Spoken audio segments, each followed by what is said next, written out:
Profiter, Gaëtan et Geoffroy, c'est le sens de ce rendez-vous-là tout au long de la semaine. On est sur un événement quand même, Geoffroy, qui dépasse le simple cadre du foot et c'est important de l'avoir à l'esprit.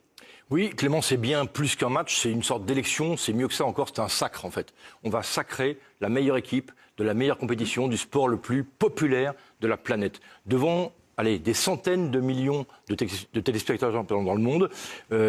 400 millions environ, suivant les éditions. En gros, il n'y a que le Super Bowl de football américain qui peut regarder la finale de la Ligue des Champions dans le blanc des yeux. Dans ce stade, l'Allianz Arena, le stade de Munich, en route pour Munich, vous avez compris évidemment le sens et le nom de cette émission. Les nouvelles du jour pour débuter. Alors, côté PSG, très calme, pas d'entraînement aujourd'hui, jour de repos. Après la victoire en Coupe de France samedi face au stade de Reims, du coup, Gaëtan et Geoffroy sortis à Roland-Garros pour Achraf Hakimi, à gauche de l'écran, à ses côtés, Désiré Doué, Nuno Mendes, présence également, on l'a aperçu, de Joao Neves. Question Gaëtan, vous avez disputé récemment une finale, remportée d'ailleurs face au Paris Saint-Germain. Comment on fait les jours précédents pour, entre guillemets, vivre normalement, pour essayer de ne pas trop être pollué par tout ce qui peut là se dire avant une finale? C'est pas tout à fait le même contexte parce que la pression médiatique est tout autre, évidemment. Mais je pense qu'il y a déjà, c'est très individuel puisqu'il y en a qui ont besoin de couper, il y en a qui ont besoin de changer les idées et de voir totalement autre chose. Il y en a d'autres qui préfèrent rester chez eux et pas perdre d'influx nerveux. Et c'est propre à chacun. Je pense que ce sont des joueurs qui sont aujourd'hui matures et qui sont capables de savoir ce dont ils ont besoin. Regardez le programme, c'est assez simple. C'est repos aujourd'hui et après on va bosser. Évidemment, on a aperçu le programme des Parisiens. Ce sera entraînement tous les jours jusqu'à cette finale donc face au Bayern Munich, face à l'Inter plutôt sur la pelouse du Bayern Munich. C'est mieux dans ce sens-là. Juste, les grands événements s'enchaînent. Finale de Ligue des Champions. Il y avait le Grand Prix de Monaco hier. Vous avez regardé ça évidemment, Gaëtan et Geoffroy. Et on va écouter la légende Zinedine Zidane et Marco Verratti qui ont déjà évidemment cette finale en tête. Vous savez, sur Canal, il y a beaucoup de sport. On a la Ligue des Champions la semaine prochaine. Vous allez regarder la finale. Vous en pensez quoi? Oui, bien sûr. On va regarder. On va regarder de toute façon. Même moi, qui suis Marseillais, de toute façon, il va falloir que l'équipe française gagne. Non, moi, je suis déjà très content pour les Signalmen. J'irai au stade regarder les matchs parce que je pense que ce sont des choses que tout le monde doit profiter. J'ai hâte qu'il arrive au 31 et j'espère qu'on ne dit rien, mais j'espère que ça va bien passer. Ça, on aime. Zinedine Zidane, né à Marseille, mais supporter évidemment des clubs français engagés en Ligue des Champions. Info importante, on est dans les infos du jour. Geoffroy, le maillot du match de la finale côté PSG a été dévoilé. Couleur traditionnelle. Rassurez-vous, Geoffroy, tout va bien. Ah, ça fait plaisir. C'est le maillot Echter, le maillot mythique du PSG, porté pour la première fois par le PSG face au Red Star le 10 novembre 1973. Souvent, on a regretté que ce maillot ait été délaissé au profit de choses plus marketing. Et c'est vrai que parfois, les équipes utilisent des troisièmes maillots, des quatrièmes maillots. Mais là, on est vraiment, pour cet événement symbolique aux yeux du monde, dans la quintessence de l'identité parisienne. Vous connaissez le maillot de l'Inter pour la finale, hein?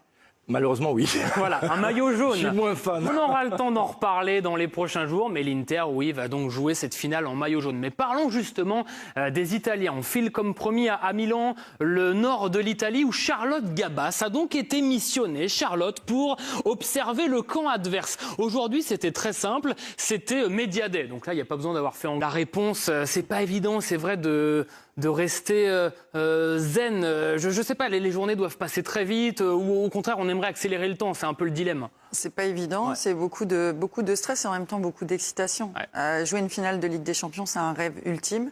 Les joueurs vont avoir le droit de le faire et il n'y en a pas beaucoup, je pense, dans cette finale qui l'ont déjà fait. Donc c'est extraordinaire à vivre. Donc oui, je pense que ce qu'on a envie surtout, c'est d'être très très vite au match. Effectivement, samedi 21h, alors on ne pourra pas accélérer le temps. Il paraît qu'on prend aussi du plaisir dans l'attente, Geoffroy. On verra si c'est le cas sur Canal. Nous, on est là pour ça en tous les cas, pour vous accompagner jusqu'à ce rendez-vous. Charlotte, Benjamin Pavard, dans le cadre de ce Media Day, sera avec nous dans un instant. Une interview en tous les cas.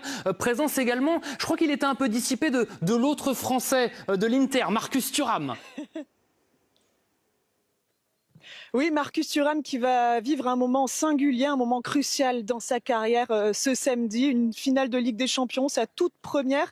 Et pourtant, à quelques jours de ce choc, il est apparu extrêmement détendu, serein. Il s'est même amusé à jouer aux journalistes, à piquer l'une des caméras de nos confrères pour interviewer son coéquipier Matteo Darmian. Marcus Thuram, il nous l'a dit, c'est plutôt singulier d'aller jouer une finale de Ligue des Champions face à un club français. Ce n'est vraiment pas anodin, mais il se voit bien jouer les troubles fêtes face à un certain Ousmane Dembélé, qui est l'un de ses meilleurs amis. Écoutez. On sait que vous êtes proche d'Ousmane Dembélé. Comment vous allez gérer amicalement cette semaine avec lui? Est-ce que vous coupez tout contact? Non, c'est impossible de couper tout contact avec Ousmane. On se parle quasiment tous les jours. Il y a 1 heure, j'étais encore au téléphone avec lui, mais on parle de la finale, on parle de tout. C'est vraiment un de mes meilleurs amis. On a joué ensemble depuis U16, je pense, en équipe de France. Donc ça fait très longtemps qu'on se connaît, depuis qu'on a 16 ans. Et ça va être un match spécial de jouer contre lui, bien sûr.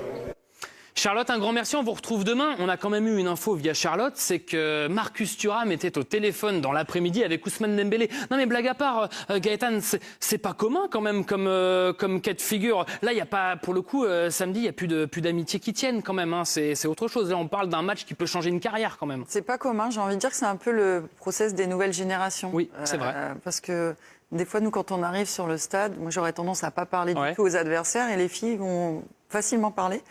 Et je pense que c'est la même chose, mais ils ont cette capacité à switcher rapidement et à devenir des monstres sur le terrain et à faire la part des choses, mais ça ne m'étonne pas beaucoup. Mais vous avez raison, c'est très générationnel et on parle là de 2 jeunes joueurs, en tous les cas Marcus Thuram et Ousmane Dembélé, évidemment. Tenez, on parle de l'Inter. Alors, vous allez me dire, ça fait partie du folklore, mais en ce moment, à Marseille, on est en train de préparer cette journée du samedi 31 mai, finale de Ligue des Champions. Vous connaissez la rivalité Marseille-Paris. Et à Marseille, eh bien, on vous invite, si vous le souhaitez, eh bien, à des soirées pour aller encourager l'Inter Milan.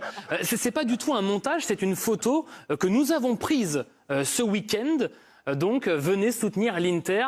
Parce qu'on rappelle, plus sérieusement, Geoffroy, que Marseille est à jamais le premier club français à avoir remporté la seule Ligue des Champions, justement, d'un club français. Le spécialiste côté français, mais c'est surtout aujourd'hui le 32e anniversaire, et c'est ça, quelque part, qui nous interpelle. Ah, vous voulez nous dire que c'est une anomalie, finalement? Enfin, c'est bien pour Marseille, mais depuis, il n'y a plus rien. À Marseille, c'est génial, on reste le premier, mais c'est pas normal que depuis 32 ans, un seul club français ait gagné la Ligue des Champions. Il y a eu, le PSG va jouer la 8e finale. Imaginez que le Real, dans son histoire, on a joué 18. Le seul Inter est à 7. Donc, quelque part, il y a une anomalie absolue qu'on espère que le PSG va contribuer à résorber. Exactement, réparer l'anomalie, effectivement. Ce serait donc, on le rappelle, par définition, la première Ligue des Champions du Paris Saint-Germain en cas de victoire samedi face à l'Inter. Maison, devant votre écran, l'application Canal, la télé, cette phrase, Gaëtan Tinet, pardon, l'Inter, c'est pas ouf. Ouais, finalement, à quoi bon se lancer dans des analyses? Non, juste, plus sérieusement, le rapport de force. On dit beaucoup 50-50. Comment vous sentez-vous un peu les choses? Oui, c'est 2 équipes avec un style de jeu différent. Une équipe du Paris Saint-Germain qui, je pense, aura la possession du ballon et une équipe de l'Inter qui va rien lâcher, qui a montré énormément de résilience face au Barça et qui fait peur parce qu'ils ont un mental assez incroyable. On retrouvera les enfants demain, Geoffroy. Je sais que la séquence vous a plu. Voilà, ce sera tous les soirs de la semaine. C'est vrai qu'ils ont une connaissance et une culture incroyable. Comme quoi, le football marque vraiment toutes les générations parce qu'ils savent énormément de choses. Et ils rêvent. Toute la semaine, ils vont rêver. Aussi, et c'est une notion très importante dans la semaine, effectivement, que l'on vit ensemble sur Canal. Les Titi Coach, c'était le nom de cette séquence. Les Titi parisiens, ça a une vraie signification, les Titi, dans l'environnement parisien, Geoffroy. Vous voulez que je vous parle de qui? De Gavroche, en fait. Si vous le souhaitez. Gavroche, Victor Hugo. Vous êtes, je l'ai dit en introduction, notre encyclopédie, Geoffroy. Victor Hugo, Les Misérables, Gavroche, figure populaire, évidemment, dont parlait même Alexandre Dumas dans ses mémoires, dont la renommée s'est étendue jusqu'au bout du monde, et même qui a inspiré Victor Hugo via un tableau d'Eugène Delacroix, La liberté guidant le peuple. On voit le Titi dans toute sa splendeur sur les barricades. Quand vous êtes comme ça. Il le vit. Mais il le vit. Mais Geoffroy a cette faculté de vivre l'instant présent. Et c'est pour cette raison que Geoffroy va également nous accompagner du lundi au jeudi dans cette quotidienne pour monter en puissance jusqu'à cette finale. Là où vous vous rendez compte que c'est un événement justement d'une puissance assez affolante, c'est quand le monde entier en parle. On va notamment écouter Nathalie Portman. Vous connaissez tous et toutes Nathalie Portman, actrice, qui nous parle, et son analyse est intéressante, du Paris Saint-Germain, supportrice. Nathalie Portman et de son fils. Le sens du collectif, Gaëtan, c'est la signature de ce PSG-là. C'est la signature de ce PSG et c'est ce qu'on aime dans le football. En tout cas, moi, c'est ce que j'aime. Et cette capacité qu'ils ont eue à passer d'un projet où, effectivement, il y avait un leader technique qui était très important à cette année où ils ont un collectif dingue avec tout le monde qui défend et Et vraiment, ils ont une dynamique, on l'a vu, je l'ai vu sur des images hier avec les attaquants qui reviennent défendre à la 89e minute en Coupe de France. C'est des choses qu'on ne voyait pas et c'est des choses qui font plaisir à voir parce que le foot, c'est ça. Et c'est aussi pour ça qu'on s'attache beaucoup, effectivement, on l'a dit, à ce Paris Saint-Germain. On parle donc de Luis Enrique. Et on est donc là présent pour vous donner des éléments concrets pour aussi briller en société et appréhender le mieux possible cette finale. Et c'est à ce moment-là que Gauthier Kunstmann intervient. Gauthier également présent avec nous tous les soirs de la semaine. Bonsoir Gauthier. Alors, dans le foot, on parle souvent de la patte d'un entraîneur. C'est une fois. Vous écoutez Gauthier et c'est important de rappeler, Gaëtan, que là, ça tombe pas du ciel. Il y a des heures, et vous en avez été témoin en tant que joueuse pendant plus de 20 ans, de toutes ces heures d'entraînement qui là portent leurs fruits. Oui, c'est magnifique, mais en fait, ce qu'on voit et ce qui est mis en avant, c'est surtout la capacité des joueurs à se déplacer sans le ballon. Et le football, parfois, on le résume à le joueur et le ballon. Et finalement, on voit que les déplacements et les positionnements des joueurs permettent d'attirer, d'ouvrir des espaces et à d'autres de s'exprimer. Ça s'apprend ou c'est inné? Ou c'est un peu des deux? Non, ça c'est surtout le projet de jeu de l'entraîneur et qui trouve des profils qui sont capables de comprendre. Et la lecture du jeu, les déplacements, la capacité à parfois ne pas courir mais se mettre à un endroit pour attirer un joueur et ouvrir une porte, c'est comme ça qu'il arrive à jouer aussi bien. On parle décisif. Sans toucher le ballon. C'est ce que font les milieux de terrain parisiens à merveille sur ces 2 buts. Et des fois, un bon présentateur peut être décisif en se retirant et en se taisant. Mais donc, si on se tait, du coup, on ne pourra pas accompagner les gens. Donc, en fait, ça ne marche pas. Juste, Gauthier, oui. On parle et on a perçu là une forme de fluidité dans le jeu. Ça n'a pas été le cas toute la saison quand même. Non, c'est important de l'avoir à l'esprit. Ça a mis du temps à arriver cette saison. Il faut se souvenir que lors des 5 premiers matchs, par exemple, de Ligue des Champions, Paris n'a inscrit que 3 buts et qu'il y a eu un déclic au mois de décembre. Sur les 11 matchs suivants de Ligue des Champions, Paris a par exemple inscrit 33 buts. La moyenne, elle est simple, 3 buts en moyenne sur ces 11 dernières rencontres de Ligue des Champions. Oui, la fluidité, ils l'ont trouvé dans le jeu et dans l'efficacité aussi maintenant. Effectivement. On se retrouve demain, on parle de quoi demain? Demain, on parle de la complémentarité côté interiste entre les 2 attaquants, Lautaro Martinez et Marcus Thuram, que vous avez commencé à évoquer tout à l'heure. La patte Luis Enrique, la méthode Luis Enrique avec Gauthier. Et alors, restez là, ça va vous intéresser. La patte Luis Enrique, c'est également l'hygiène de vie. Qu'est-ce qu'on fait toutes les 30 minutes? Gaëtan et Geoffroy, la réponse de l'entraîneur espagnol.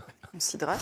Preparado que ya lo hemos hecho alguna vez, porque yo creo que hay veces que es mejor una estructura. Perdona. Media hora.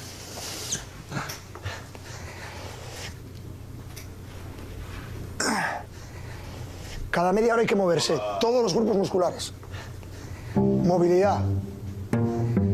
Si no sabes lo que pasa, estamos aquí en el despacho 8 horas, 10 horas y somos... ¿Cómo era? No me sale nunca la palabra esa. Sedentarios activos. ¿Te levantas cada media hora por la noche? Por la noche también. Tú te ríes. Luego me duele la espalda y la espalda. Claro, yo por eso no puedo empezar a hacer esto. Demasiado exigente. Estoy preparado. Dale, Rafaelín. Et oui, vous avez mal au dos et vous vous demandez pourquoi. Luis Enrique vous donne la réponse, Geoffroy. Et c'est la rigueur, mine de rien, sur le terrain et en dehors aussi, Luis Enrique. Voilà, c'est ce que je ne fais pas, moi, tous les jours. En revanche, je vous rappelle quand même que Luis Enrique avait déjà gagné la Ligue des Champions avec le Barça. Et c'est aussi cette expérience qu'il est venu apporter à Paris, comme Guardiola à Manchester City il y a 2 ans. Et pour Luis Enrique et ses hommes, il y a eu dans cette compétition des dates clés. Et là aussi, chaque soir de la semaine, on va revenir sur l'une d'entre elles. Et pour commencer, focus, j'ai envie de dire naturellement, sur ce PSG Manchester City. Campagne européenne assez poussive jusqu'ici et ce mercredi 22 janvier. Je commentais à l'époque par Paul Tchoukriel. Non mais ça, non mais c'est vous qui l'avez choisi. Non, parce que je vais vous dire quelque chose. Ça pose un bonhomme quand même. Paul qui sera au commentaire de cette finale de Ligue des Champions sur Canal samedi avec Sidney Govou. On parlait de ce PSG City. Vous étiez au stade, Paul. Racontez-nous un petit peu. Est-ce que sur le moment, vous avez un petit peu eu ce feeling-là, senti que ça allait être le point de bascule de la saison? En fait, on a l'impression tout au long du match que ça va pas le faire pour le Paris Saint-Germain parce qu'on se rappelle que Ousmane Dembélé était légèrement grippé, il est rentré seulement à la mi-temps et qu'on se dit il n'y a rien qui tourne bien pour Paris depuis le début de la saison. Et finalement, tout tourne bien. Les Parisiens ont la réussite qu'ils n'avaient pas eu tout au long de la saison. Dans cette deuxième période, ils marquent 4 buts. Et là, on sent vraiment qu'ils comprennent leur potentiel et qu'après cette soirée de grand vertige, ils peuvent aller très loin dans cette compétition. Vous écoutez attentivement Gaëtan et Geoffroy Paul. Et là, vous vous dites, Paul, c'est un garçon bien sous tout rapport, assez calme, assez posé. Mais le problème, c'est que voilà, quand un match démarre, cet homme-là n'est plus le même. On est en demi-finale retour au Parc des Princes. Ça explique bien des choses. Face à Arsenal. Fabien Ruiz, elle est bonne, elle est bonne, elle est bonne, elle est fantastique, celle de Fabien Ruiz, une frappe monstrueuse qui décide le rêve parisien. Paris mène 1-0, 28e minute de jeu. Hakimi, voilà le ballon dans les pieds du Marocain. Voilà le ballon qu'Hakimi attendait et qui libère le Parc des Princes. 2-0 pour le PSG. Bon, là, ceux qui ne sont pas familiers du monde du foot se disent mais pourquoi il se met dans cet état-là? Mais c'est ça. Il est dérangé, votre ami. Voilà, alors que une fois de plus, absolument pas. Mais c'est ça aussi, plus sérieusement, la puissance et d'un match et encore plus d'un match de Ligue des Champions. Oui, parce que, évidemment, on sait qu'il y a énormément de tensions autour des acteurs, autour du club. Et nous aussi, notre travail, c'est de transmettre l'émotion aux téléspectateurs, aux gens qui nous regardent. Et pour transmettre cette émotion, il faut aussi la vivre. Donc, on est un petit peu comme les acteurs, avec un peu moins d'enjeux sur nos carrières comparé aux joueurs qui sont sur le terrain. Mais on est un peu comme eux, on ressent cette émotion-là. Et donc, quand il y a un but, surtout en Coupe d'Europe pour un club français, on se libère aussi. Mais merci d'être passé nous merci, voir. Merci. Faut pas parler trop fort. Non, pas trop. On va se préserver. C'est samedi la finale pour Paul avec Sidney Govou aux commentaires. Donc là, forcément, il faut avoir la voix forcément qui marche bien. Vous restez avec nous, vous allez écouter. On est encore ensemble pendant 4-5 minutes. L'histoire du soir qui va nous être contée par Geoffroy Garrettier. Et alors ce soir, Geoffroy, on voulait s'attarder avec vous sur le cas de Francesco Acerbi, italien, défenseur de l'Inter qui revient, et c'est peu de le dire, de très loin. Il sera très probablement titulaire samedi face au PSG. De très loin, voire même de nulle part.